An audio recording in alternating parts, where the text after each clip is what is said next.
ஓம் சாந்தி 3/8/2024 சாகார முரளியின் முக்கியமான கருத்துக்கள். பாபா சொல்கிறாங்க, இனிமையான குழந்தைகளே, இது எல்லையற்ற மிகப்பெரிய மேடையாகும். இதில் ஆத்மாக்களாகிய நீங்கள் நடிப்பதற்காக கட்டுப்பட்டிருக்கிறீர்கள். இதில் ஒவ்வொருவருக்கும் நிச்சயிக்கப்பட்ட பாகம் இருக்கிறது. கேள்வி: கர்மாதீத் நிலையை பலனாக அடைவதற்கான முயற்சி என்ன?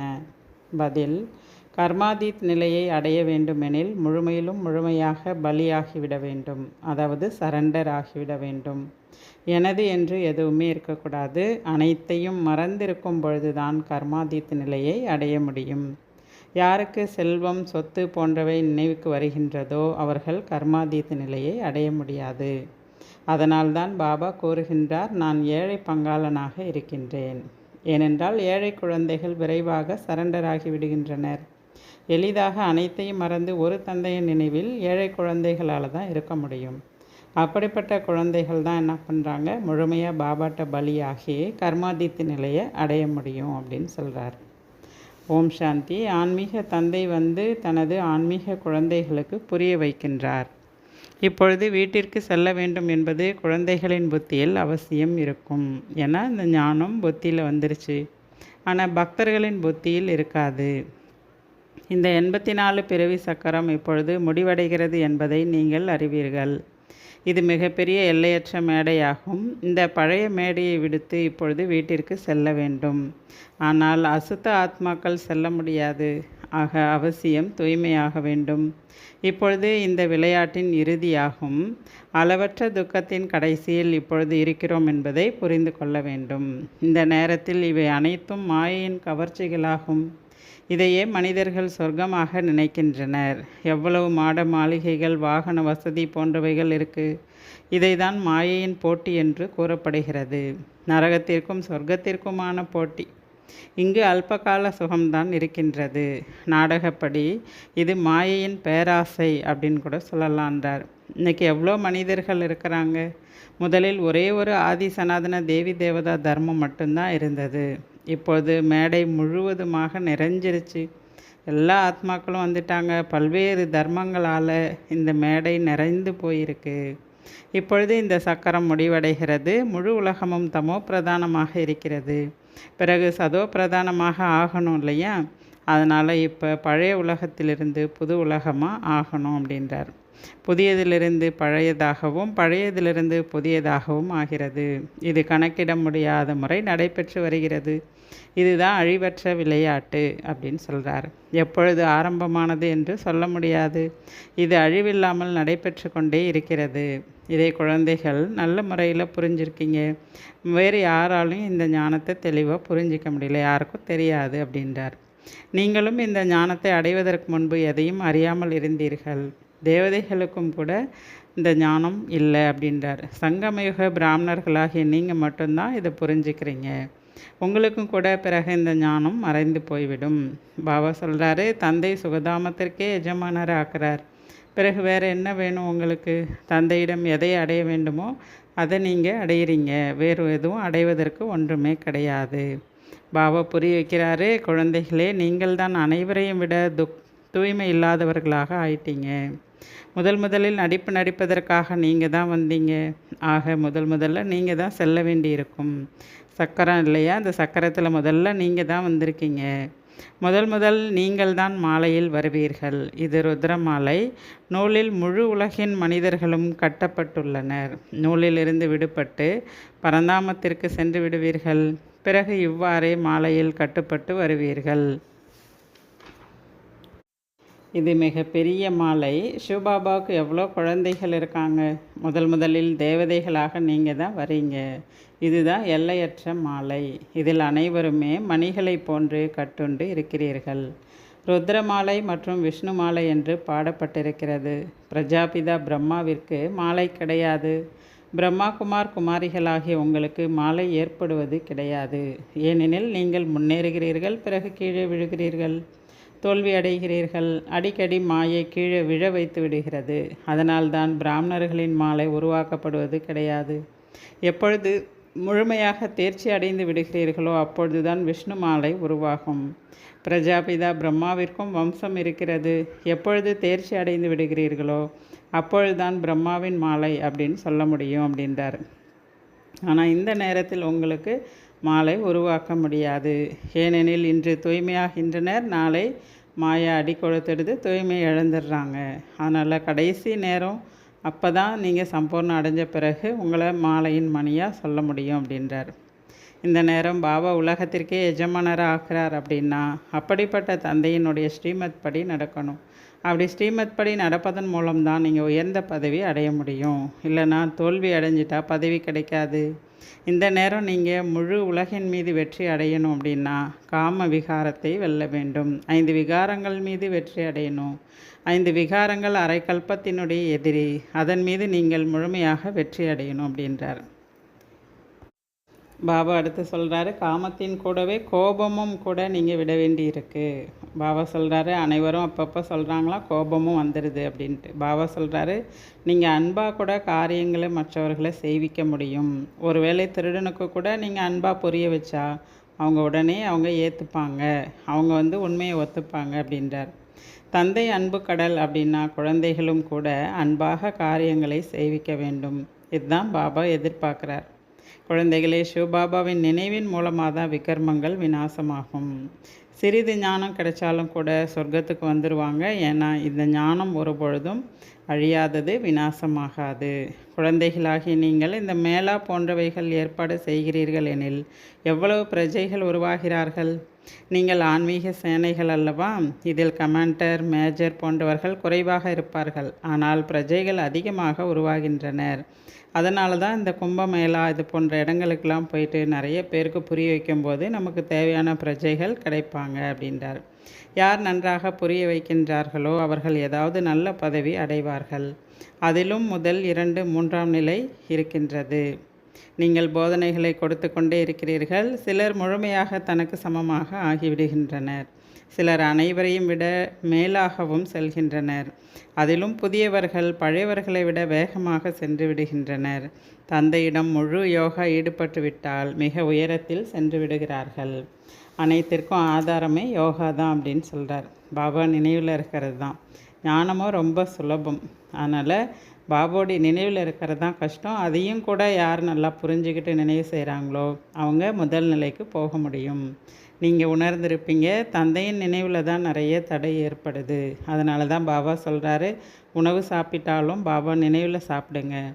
ஆனால் சிலர் 2 நிமிடம், சிலர் 5 நிமிடம் நினைவில் இருக்கிறாங்க.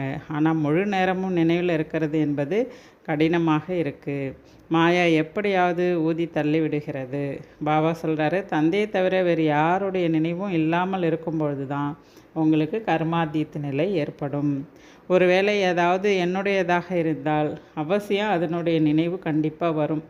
அது செல்வமோ பொருளோ சொத்தோ எதுவாக இருந்தாலும் நினைவுக்கு வரும். என்னுடையது அப்படிங்கிறதே இருக்கக்கூடாது. அதனால தான் பாபா கேள்வி பதிலில் சொல்லியிருக்காங்க, முழுமையிலும் முழுமையாக பலியாயிடணும். எனது என்பது எதுவுமே இருக்கக்கூடாது அப்படின்னு சொல்லியிருக்காரு. கடைசி நேரம் பாபாவை தவிர வேறு எதுவுமே நினைவுக்கு வரக்கூடாது. அந்த அளவுக்கான பயிற்சி வேணும் அப்படின்றார். குழந்தைகளாகி நீங்கள் மட்டுமே நினைவிற்கு வருவீர்கள். நீங்கள் அவசியமாக தந்தையின் நினைவிற்கு வருவீர்கள். ஏனெனில் நன்மை செய்வதற்காகவே பாபா வந்திருக்கிறாரு. அனைவரையும் நினைவு செய்கின்றார். இருப்பினும் புத்தி மலர்களின் பக்கம்தான் செல்கிறது. தந்தை தோட்டக்காரன் என்றும் எஜமானர் என்றும் பாபா சொல்கிறாங்க. அப்போ இந்த தோட்டத்தில் நல்ல மலர்களின் பக்கம்தான் பாபாவுடைய கவனம் கூட செல்லுதான். அப்போ பாபா அந்த குழந்தைங்களை நினைவு செய்கிறாராம். பாபா அடுத்து சொல்கிறாரு, அனைத்து சாஸ்திரங்களின் சிரோன்மணியான ஸ்ரீமத் பகவத்கீதையானது ஈஸ்வரிய வழியாகும்.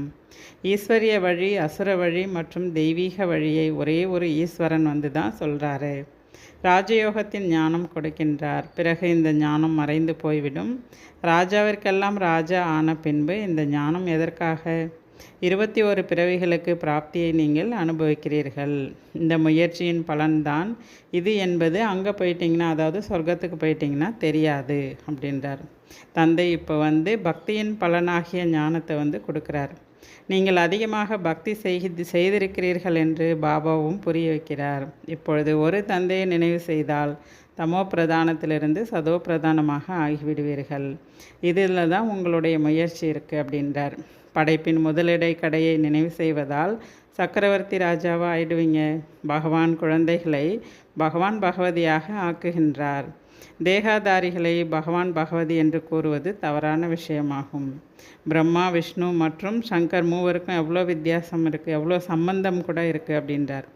இந்த பிரம்மா பிறகு விஷ்ணுவாக ஆகக்கூடியவர் ஆவார். மேலும் இவரிடத்தில் சிவனும் பிரவேசமாகிறாரு. இவங்க 3 பேருக்குமே கனெக்ட் இருக்குது அப்படின்றார். அடுத்து பாபா சொல்கிறாங்க, குழந்தைகளே, என் ஒருவனை மட்டும் நினைவு செய்யுங்க மற்றும் சிருஷ்டி சக்கரத்தை நினைவு செய்யுங்க. இங்கு அமர்ந்திருந்தாலும் சாந்தி தாமம் மற்றும் சுகதாமத்தை நினைவு செய்யுங்க. இந்த பழைய உலகத்தை, இந்த துக்கதாமத்தை மறந்து விடுங்கள். இது புத்தியினால் எல்லையற்ற சந்நியாசமாகும். இது புத்தி மூலமாக மறக்கக்கூடிய விஷயம். அதனால் உங்களுடைய சந்நியாசம் எல்லையற்ற சந்நியாசம். அவர்களுடையதோ எல்லைக்கு உட்பட்ட சந்நியாசமாகும். துறவற மார்க்கத்தை சேர்ந்த அவர்கள் இல்லற மார்க்கத்தின் ஞானத்தை கொடுக்க முடியாது. ராஜா ராணி ஆவது என்பது இல்லற மார்க்கமாகும். அங்கு சுகம் மட்டுமே இருக்கும். ஆனால் சன்னியாசிகள் சுகத்தை ஏற்றுக்கொள்வதே கிடையாது. அவங்க விரும்புகிறது எல்லாமே அமைதி தான்.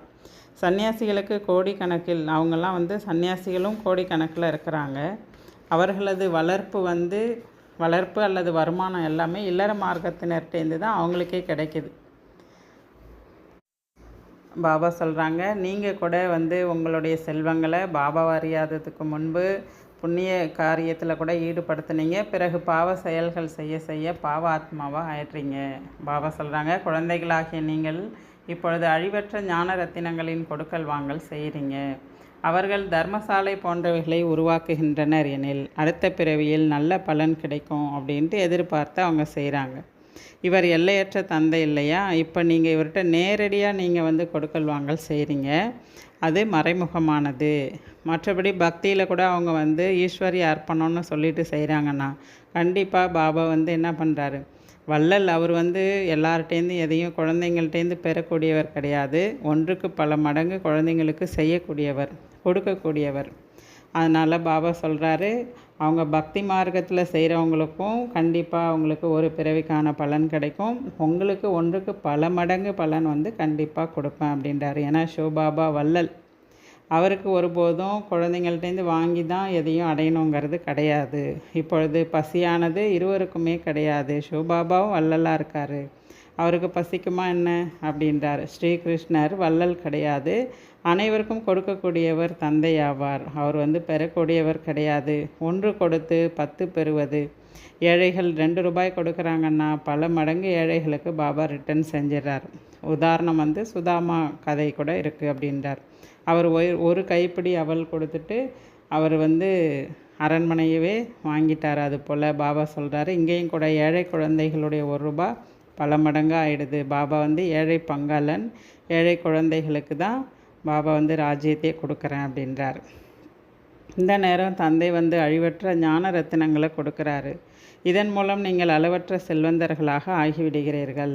ஆகையினால் பாபா சொல்கிறாரு, இனிமேலும் இனிமையான குழந்தைகளுக்கு எவ்வளோ குஷி ஏற்படணும். எந்த அளவுக்கு நீங்கள் படிக்கிறீங்களோ அந்த அளவுக்கு உங்களுக்கு குஷி கூட அதிகரிச்சுக்கிட்டே இருக்கும் அப்படின்றார். குழந்தைகளாகிய நீங்கள் ராவணனின் சிறையில் அரைக்கல்பமாக அடைக்கப்பட்டிருந்தீர்கள். ராவணன் அனைவருக்கும் பழைய எதிரி. இந்த ராவணன் மீது இப்போ நீங்கள் வெற்றி அடையணும் அப்படின்றார். பாபா அடுத்து சொல்கிறாரு, நான் ஏழை பங்காளன். ஞானம் இந்த செல்வந்தர்கள்லாம் இந்த ஞானத்தை அடைய மாட்டாங்க. செல்வந்தர்கள் சரண்டராகி கர்மாதித்த நிலையை அடையவும் முடியாது. அதனால தான் பாபா ஏழை குழந்தைகளை தேர்ந்தெடுக்கிறார். தந்தை மிக பெரிய வியாபாரியாக இருக்கின்றார். ஏழைகளிடமிருந்து மட்டுமே அவர் பெறுவார். செல்வந்தர்களிடமிருந்து பெற்றால் பிறகு அந்த அளவுக்கு கொடுக்க வேண்டியிருக்கும். அதனால் ஏழை குழந்தைகள் அவங்க கொஞ்சமாக கொடுப்பாங்க, தேவைன்னா பாபா அதுக்கு பலனாக நிறையா கொடுத்துருவார். செல்வந்தர்கள் நிறையா கொடுத்தா அவங்களுக்கு எப்படி நிறைய நம்ம திருப்பி செய்யறது? அதனால் பாபா ஏழை குழந்தைகளுக்கு தான் கொடுக்குறாரு. செல்வந்தர்கள் விழிப்படைவதும் கஷ்டம். அவங்க விழிப்படைஞ்சு அவங்க ஏற்றுக்கிட்டு தன்னை முழுமையாக சரண்டர் பண்ண மாட்டாங்க. அதனால தான் அவங்கள பாபா தேர்ந்தெடுக்கலை அப்படின்றார். ஏனெனில் இது அனைத்தையும் மறக்க வேண்டியிருக்கு. அவங்களுடைய சிந்தனையில் ஃபுல்லாக சொத்து செல்வம் இது தான் இருக்கும். ஆனால் ஏழை குழந்தைகள் முழுமையாக அன்பாக ஏற்றுப்பாங்க அப்படின்றார். செல்வந்தர்களால் எந்த ஒரு விஷயத்தையும் மறக்க முடியாது. யார் கல்பத்திற்கு முன்பு ஆஸ்தி அடைந்திருந்தார்களோ அவர்கள்தான் மீண்டும் அடைவார்கள். அல்லது தாரணைக்கான முக்கிய சாரம். முதல் பாயிண்ட், எவ்வாறு தந்தை அன்பு கடலாக இருக்கின்றாரோ அவ்வாறு மாஸ்டர் அன்பு கடலாக ஆகி அன்பாக காரியங்களை செய்விக்க வேண்டும். கோபப்படக்கூடாது. யாராவது கோபப்பட்டால் நீங்கள் அமைதியாக இருக்க வேண்டும். செகண்ட் பாயிண்ட், புத்தியினால் இந்த பழைய துக்கமான உலகை மறந்து எல்லையற்ற சந்நியாசி ஆக வேண்டும். சாந்திதாமம் மற்றும் சுகதாமத்தை நினைவு செய்ய வேண்டும். அழிவற்ற ஞான ரத்தினங்களின் கொடுக்கல் வாங்கல் செய்ய வேண்டும்.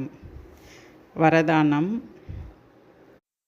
விகாரங்கள் என்ற விஷப்பாம்புகளை கழுத்து மாலையாக ஆக்கக்கூடிய சங்கருக்கு சமமாக தபஸ்வி மூர்த்தி ஆகுங்கள். விகாரங்கள் என்ற விஷப்பாம்புகளை கழுத்து மாலையாக ஆக்கக்கூடிய சங்கருக்கு சமமான தபஸ்வி மூர்த்தி ஆகுங்கள். பாபா வரதானத்தின் விளக்கம் சொல்கிறாரு. இந்த பஞ்ச விகாரங்கள் எது உலக மக்களுக்கு விஷப்பாம்புகளாக இருக்கின்றனவோ அந்த பாம்புகள் யோகி மற்றும் பிரயோகி ஆத்மாக்களாகிய உங்களுடைய கழுத்து மாலையாக ஆகிவிடுகிறது. பிராமணர்களாகிய உங்களுடைய மற்றும் பிரம்மா பாபாவினுடைய இந்த அசரீரி தபஸ்வி சங்கரர் ஸ்வரூபத்தினுடைய நினைவு சின்னமானது இன்று வரையிலும் பூஜிக்கப்படுகிறது. இரண்டாவது, இந்த பாம்பு குஷியில் நடனமாடுவதற்கான மேடையாகவும் ஆகிவிடுகிறது. அப்போ இந்த மேடைங்கிறது உங்களுடைய ஸ்திதியை குறிக்குது. எப்பொழுது விகாரங்கள் மீது அப்படிப்பட்ட வெற்றியாளர் ஆகின்றீர்களோ அப்பொழுதே தபஸ்வி மூர்த்தி பிரயோகி ஆத்மா அப்படின்னு சொல்ல முடியும் அப்படின்றார். ஸ்லோகன். யாருடைய சுபாவம் இனிமையானதாக சாந்தமானதாக உள்ளதோ அவர்களிடம் கோபம் என்ற பூதம் போர் புரிய முடியாது. நல்லது. ஓம் சாந்தி.